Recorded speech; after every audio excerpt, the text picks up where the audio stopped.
ಅಮರನಾಥ ಯಾತ್ರೆಗೆ ಹೊರಟಿದ್ದಂತಹ ಖಾಸಗಿ ಬಸ್ ಒಂದು ಅಪಘಾತಕ್ಕೆ ಈಡಾಗಿದೆ. ಈ ಸಂದರ್ಭದಲ್ಲಿ ಸುಮಾರು 16 ಯಾತ್ರಾರ್ಥಿಗಳು ದುರ್ಮರಣ ಹೊಂದಿದ್ದಾರೆ ಅಂತ ಹೇಳಿ ತಿಳಿದು ಬಂದಿದೆ.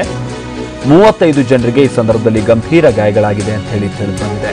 ಅಗೈನ್ ಇದು ಅಮರನಾಥ ಯಾತ್ರಾರ್ಥಿಗಳು ಹೋಗ್ತಾ ಇರುವಂತಹ ಸಂದರ್ಭದಲ್ಲಿ ಆಗಿರುವಂತಹ ಅಪಘಾತ.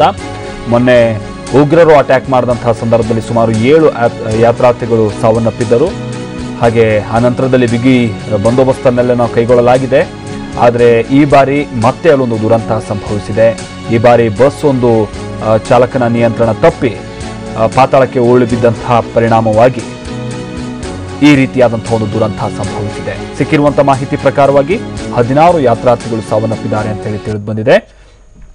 ಜಮ್ಮು ಶ್ರೀನಗರ ಹೆದ್ದಾರಿಯ ರಾಂಬನ್ ಬಳಿ ಈ ದುರ್ಘಟನೆ ಸಂಭವಿಸಿದೆ.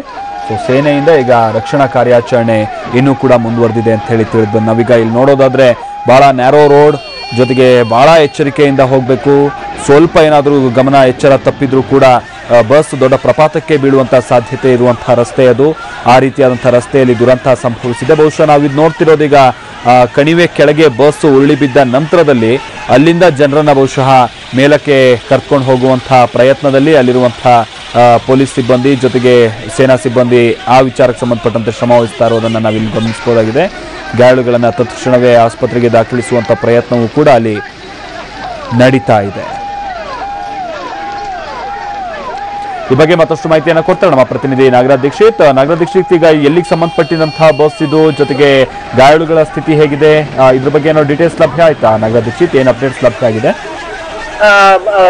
ಮಾಲ್ತೇಶ್, ಈಗ ಏನಾಗಿದೆ ಅಂತಂದ್ರೆ ಒಂದು ಹೆದ್ದಾರಿಯಲ್ಲಿ ಹೋಗ್ತಿದ್ದಂತ ಬಸ್ಸು ಕಣಿವೆಗೆ ಉರುಳಿದ ಪರಿಣಾಮವಾಗಿ ಆರಂಭದಲ್ಲಿ 8 ಜನ ಸತ್ತಿರಬಹುದು ಅಂತಾಗಿತ್ತು. ಆಮೇಲೆ 10 ಆಯ್ತು. ಈಗ 16 ಜನ ಒಂದು ಆಕ್ಸಿಡೆಂಟ್ ಅಲ್ಲಿ ತೀರ್ಕೊಂಡು ಹೋಗಿದ್ದಾರೆ ಅನ್ನೋದಂತ ಗೊತ್ತಾಗಿದೆ.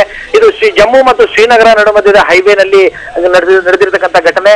30ಕ್ಕಿಂತ ಹೆಚ್ಚು ಜನ ಗಾಯಗೊಂಡಿದ್ದಾರೆ ಅನ್ನುವಂತಹ ವರದಿ ಸಿಕ್ಕಿದೆ. ಈಗಾಗಲೇ ಒಂದು ಏನಪ್ಪಾ ಅಂದ್ರೆ ರಾಂಬನ್ ಅಂತ ಏರಿಯಾ ಇದೆ. ನಾಚ್ನಲ್ಲ ಅನ್ನುವಂತಹ ಏರಿಯಾದ ಪಕ್ಕದಲ್ಲಿ ರಾಂಬನ್ ಅನ್ನುವಂತ ಏರಿಯಾ, ಆ ಏರಿಯಾದಲ್ಲಿ ನಡೆದಿರತಕ್ಕಂತ ಘಟನೆ ಇದು. ತಕ್ಷಣಕ್ಕೆ ಅಲ್ಲಿ ಏನಂತಂದ್ರೆ ಏನು ಪೊಲೀಸರು ಮತ್ತಿತರ ಸುರಕ್ಷಣಾ ದಳ ಏನಿದ್ದಾರೆ ಅವರು ವ್ಯವಸ್ಥೆ ಮಾಡಿದ್ದಾರೆ. ಸುಮಾರು 19 ಜನರನ್ನ ಏರ್ ಲಿಫ್ಟ್ ಮಾಡಿದ್ದಾರೆ ಟ್ರೀಟ್ಮೆಂಟ್ಗಾಗಿ. ಇನ್ನು 8 ಜನ ಸಣ್ಣ ಪುಟ್ಟ ಇಂಜುರಿಗಳಿಂದ ತೊಂದರೆಗೊಳಗಾಗಿರೋರನ್ನ ಸ್ಥಳೀಯ ಆಸ್ಪತ್ರೆಗಳಲ್ಲಿ ದಾಖಲಿಸಲಾಗಿದೆ.